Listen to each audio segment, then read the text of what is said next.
thank God for changing my genotype from AS to AA. I'm an evidence of the liberation mandate, even when the doctors gave up on me, but God did not give up on me.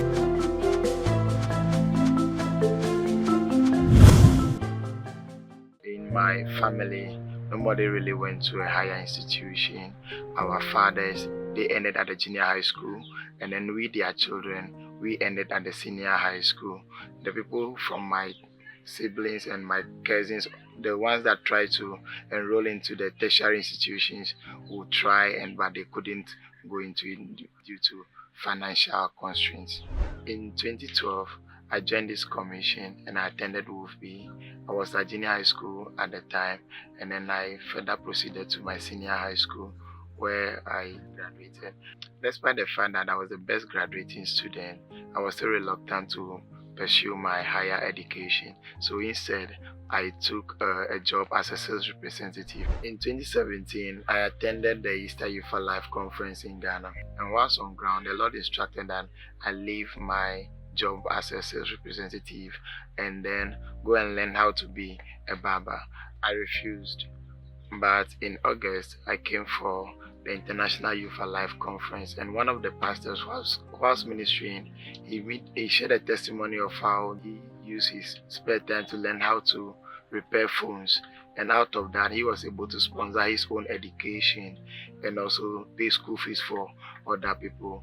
That triggered me, and then I decided to key into that testimony. So when I got back home, I enrolled into the barbering school. After I obeyed God and left the job to learn how to barber, there was a major shake-up in the financial system of the country of Ghana, which affected my company eventually, and then most of my colleagues lost their jobs, which means that if I hadn't obeyed God, I would have also lost my job. In Shiloh 2018, I came to Shiloh and I told God that I want my own barbering shop, and then the Lord heard me. On the 6th of January 2019, the Lord gave me my own barber shop. Immediately I moved into my shop, I got the tithe booklet for the business. I was consistent in paying my tithe, and the covenant was speaking.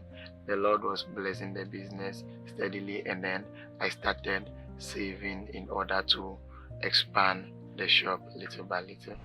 During the midst of the year fasting, the Lord instructed that I apply for tertiary. I was a little taken aback, but I asked God, don't you want us to expand and dominate in this business thing?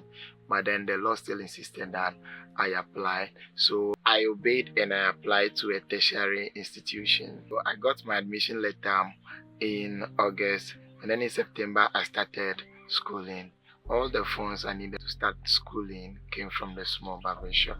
In 2020, the Lord instructed that I buy a land, and then I did so. In 2021, he instructed that it's time to start building, and then I started building. And in July 2023 was gloriously dedicated to the glory of God. After that dedication, I graduated and became the first graduate in my family. Thereafter, the Lord came again and said, it's time to move to law school. My faith was a little shaken because I knew that barber money cannot pay for law school fees. In 2024, when the application portal was open, I applied to the 2 best law schools in Ghana, and in July I got admitted into one. In August, during the annual Youth for Life conference, I received the second admission letter for the second screen. Looking at how God has blessed me, and knowing that true prosperity is the one that reflects in the life of the people around you, I started praying for my family, and then I asked God to make a change in my family and then change the status of members of my family as well. As of today, there are 2 other graduates in my family who are both gainfully employed.